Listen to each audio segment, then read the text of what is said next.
Nandito kami ngayon sa salon ng kaibigan ko. Nag-aantay kami ng customer.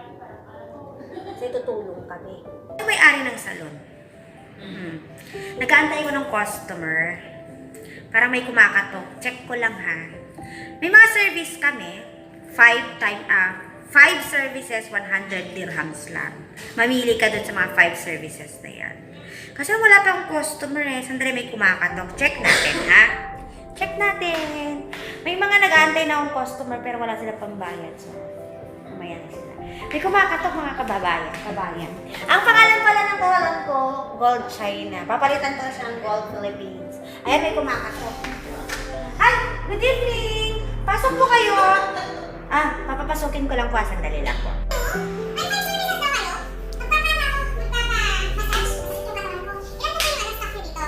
Staff. Meron papakita ko yung staff namin. Ako lang. Upo muna kayo, ma'am. Upo muna po kayo dito.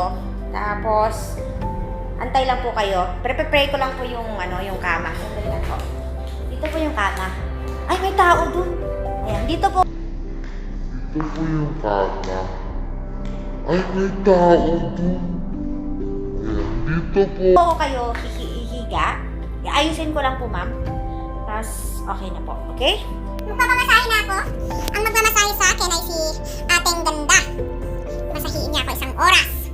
Ayan. Para naman ma-relax. Ayan, papakita ko yung magmamasahe sa akin, ha?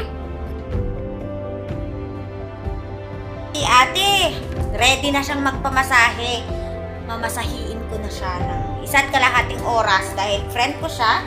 Mamasahiin ko na siya. Babalikan namin kayo mamaya. Okay?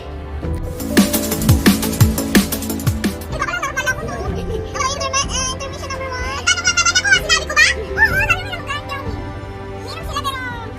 Sabi ko, hindi kayo ang kailangan ko kasama. Pag-wine na lang tayo para freshman. Ayaw mo? Gusto mo? Sige.